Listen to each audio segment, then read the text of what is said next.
ये लोग पास पास तो आ सकते हैं, लेकिन साथ नहीं आ सकते।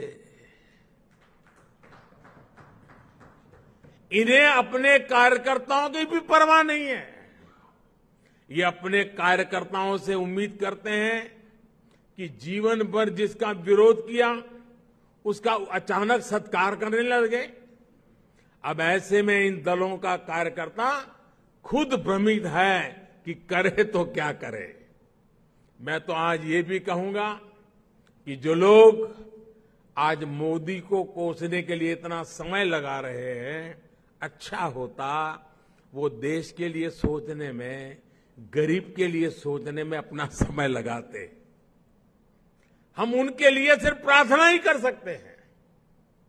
साथियों, 24 का चुनाव बहुत दूर नहीं है। देश के लोग मन बना चुके हैं कि तीसरी बार फिर एनडीए को ही अवसर देना है।